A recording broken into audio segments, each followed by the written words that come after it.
Hello everybody, it's lovely to see you all again. Can you remember what our story of the week was this week? Yes, it was the Gingerbread Man. Well, in this half term, we are also going to be looking at another book, but it's slightly different. This is a cookbook. And it has been written by Nadia Hussain. I wonder if any of you know who she is or if you've seen her on television before. This is a very, very special cookbook. It's called Bake Me a Story.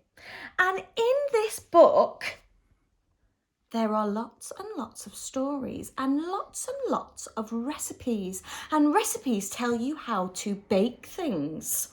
And then you get to eat them at the end, which is even more fun. So, over this half term, I'm going to be reading you a special story from Nadia's cookbook, and then you get to choose whether you want to make the recipe at the end. So, today we are going to be reading her version of The Gingerbread Man. But it's not the normal Gingerbread Man story. It's called The Not Just Ginger Gingerbread Guy. And you can see the Gingerbread Man down there. It was nearly 11's time, and a little old lady was at home with nothing to dunk in her cup of tea. She rooted through her cupboards. There were no chocolate cookies, no figgy rolls, not even a plain old cracker. But she could see lots of flour, brown sugar, honey, and jars upon jars of spices. The little old lady decided to make her favourite biscuit, a gingerbread guy.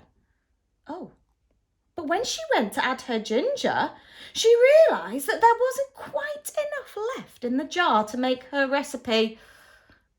So she reached for another of the spice jars instead.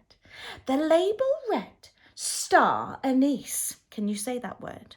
Star Anise. She gave the jar a little sniff. It smelled sweet and smoky and a little bit magical. So the little old lady measured out a tablespoon of star anise and she added it to the mixture and put her gingerbread guy in the oven to cook. After 15 minutes, the cottage was filled with the most delicious smells. The old lady took the gingerbread guy out of the oven and turned to put the kettle on. But when she turned back, she couldn't believe her eyes. Can you guess what had happened? The gingerbread guy had jumped off the baking tray and was running out of the front door. "Don't go, gingerbread guy," cried the little old lady. "I want to dunk you in my tea." She kicked off her carpet slippers and chased her biscuit down the street. When she caught up with the gingerbread guy, the little old lady grabbed his arm, but he was still too hot from the oven. "Oh, ow," she cried, and let him go. The gingerbread guy ran down the street. Before long, he came to a field where he passed a cow. "Stop, little gingerbread guy," mooed the cow. "I'm fed up of eating grass and I'd love a biscuit instead." The gingerbread guy didn't stop, so the cow gave chase. When she caught up with the gingerbread guy, she gave him a big sniff. "You smell different," the cow said, rather confused. And while the cow was having a good long think, the gingerbread guy sneaked away. He ran on until he came to a river. "Oh, if my feet get wet, they will fall off," the gingerbread guy said to himself. "How am I going to get across?" You guessed it. Guess who turned up then? "Allow me to help you, young biscuit," said the fox, appearing from behind a bush. "Jump onto my tail and I will carry you across the river.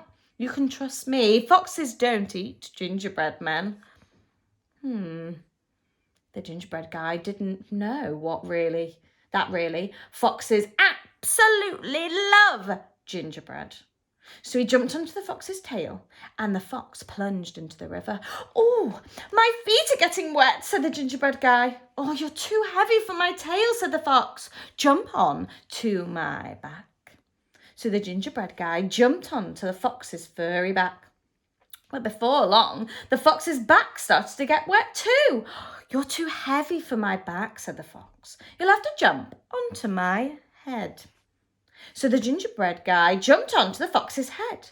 But it wasn't long before the water was rising. The gingerbread guy was so worried about his feet. If they got soggy and fell off, he wouldn't be able to carry on running when he got to the other side. "There's only one way to keep your feet dry," said the fox. "You'll have to keep jumping high in the air until we reach the riverbank." So the gingerbread man jumped as high as he could. The sly fox tipped his head back with his jaws open wide. The gingerbread guy landed in the fox's mouth and snap! The fox's jaws closed shut. The fox spat out the gingerbread man in surprise. "You taste different," he spluttered. Then the fox realised his mistake. "But different tastes so good. Come back so I can eat you properly." The not just gingerbread guy laughed. "Ha ha! That'll be my starry niece," he yelled over his shoulder to the fox. And on his little dry feet, he carried on running. If you have a little look here, you can see the star anise that the gingerbread guy is holding. That's what it looks like. So over our next 2 pages, these are our ingredients, all of the things you need to make your own star anise gingerbread men. And this is our recipe, and the recipe tells you how to do it. Now, the ingredients and the recipe have both been sent to your grown-up, so have a little chat with them and maybe you could make your own star anise gingerbread men at home. Maybe you could do it over the weekend. If you do decide to make your own gingerbread men, please send me some photographs. I would love to see them. Don't forget at the end to decorate them as well. Well done for sitting so beautifully and doing such good listening. I will see you very soon for another story time. Bye everyone.